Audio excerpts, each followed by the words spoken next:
결혼을 약속했다가 결별하고 이제는 고소전까지 이른 남현희 전청조 씨. 연일 새로운 의혹이 제기가 되면서 하나하나 꼭꼭 씹지 않으면 이 논란 따라하기 쉽지 않습니다. 오늘 얘기는 이겁니다. 이제는 남현희 씨의 말도 고지곳대로 믿을 수가 없다. 그러니까 남현희 씨가 단순한 피해자가 아니라 공범일 수 있다는 가능성까지 연이어 제기가 되어 있는데요. 일단 화면부터 만나보겠습니다.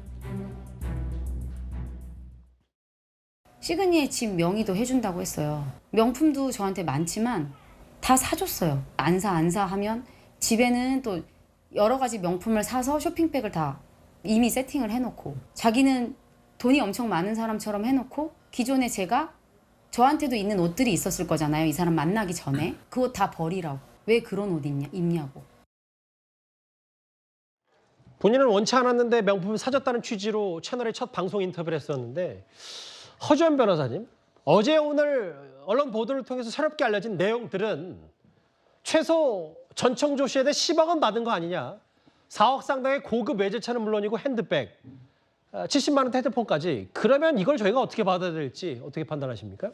일단 지금 차량 가액만 4억 정도 하는 수입차고, 지금 나오는 얘기들에 채무까지 변제를 해준 게 1억이 넘는다, 이런 얘기들이 나오고 있으니까 뭐 10억 최소 받았다라는 일각의 주장이 뭐 아주 개연성이 없는 주장인 것 같지는 않습니다.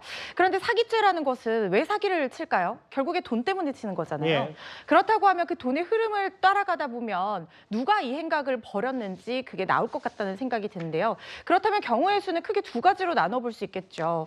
남현희 씨가 이걸 뭐 그 사기친 돈을 다 가져갔든가, 아니면은 전청조와 일부 나누었든가, 아니면 전청조가 이걸 은닉하고 있든가, 뭐 이런 것들을 생각을 해볼 수가 있겠죠. 은닉하고 있는 재산이 있다면 찾아내야 될 것이고, 남현희 씨가 이걸 알고도 만약에 받은 거라고 하면 이 부분에 대한 처분이 있어야 될 텐데, 그런데 문제는 제가 한 가지 말씀드리고 싶은 거는요. 남현희 씨 지금 원하지 않아서 받은 거고 이거 전혀 몰랐다라고 얘기를 하고 있어요. 만약에 정말 전혀 몰랐다라고 하면 이 재산은 손을 댈 수가 없습니다. 재산은 어떻게 될 수 없다고요? 손을 댈 수가 없어요. 손댈 그러니까 수가 이거를 없죠? 몰수할 수가 없는 거죠.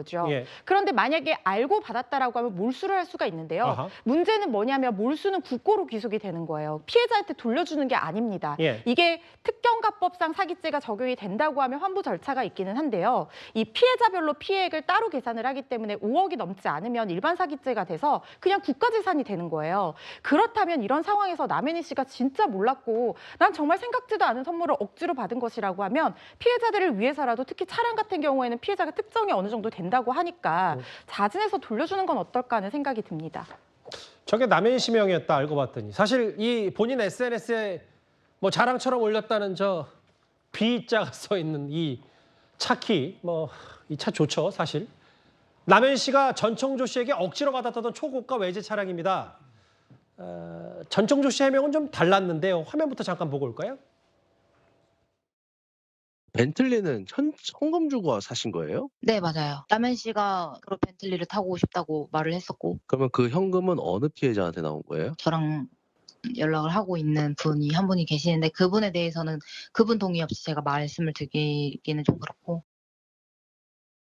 명의도 남현희 씨 명이었다. 오윤성 교수님. 이제 팩트는 허주연 변호사가 말씀을 해주셨다면 결국은 범죄 심리 쪽으로 봤을 때 우리가 전청조라는 사람, 전청조 씨의 이제 가짜 이력과 사기 혐의에 집중을 했었는데, 남현희 씨가 지난주에 첫 방송 인터뷰 이후에 그 말과 알려진 내용들이 좀 다르다. 남현희 씨 지금 어떤 심경, 그 전에 어떤 심경이라고 파악하시겠어요? 지금 사실 그 한 열흘 정도밖에 되지 않았는데, 그 처음에 이제 결혼 소식이 알려졌을 때 여러 어떤 피해자들이 문제를 제기를 했었습니다. 그런데 그때 당시에는 강력하게 이 남현희 씨가 법적 대응을 하겠다라고 얘기를 했는데, 지금 한 10일 정도도 아직 채 지나지 않았는데 그동안에 나온 것만 하더라도 엄청난 뉴스감이 되겠죠. 예. 근데 이제 지금 문제는 뭐냐면, 처음에 이 그 아까 말씀하셨던 그 B사의 그 예.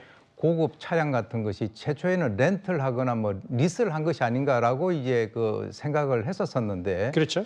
근데 이제 실제로 이 차량 번호를 가지고 확인을 해 보니까 이것이 남현희 씨 명의로 돼 있고 건저당도 설정이 안 돼 있다라고 하는 거죠. 그것은 어떤 의미냐면 바로 현금 주고 구입을 했다라고 하는 것이죠.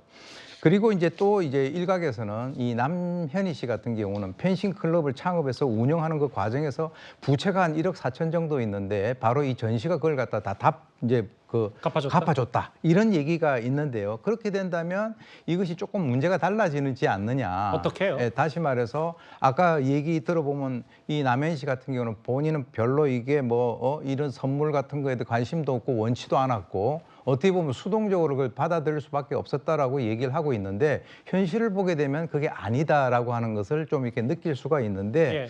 글쎄요, 본인이 뭐 모든 것을 갖다가 다 돌려주고 싶다 이제 이렇게 얘기를 하고 있기 때문에 범죄 사실 아까 얘기 나왔던 그걸 알고 있었는가 여부에 따라서 이제 뭐 환수 문제가 있는데 법적인 것을 떠나서 지금 현재 이 상당히 사회적으로 논란이 되고 있기 때문에 도덕적으로라도 아마 이 남현희 씨가 자신의 어떤 소유를 계속적으로 주장하기는 어려울 것 같이 보입니다.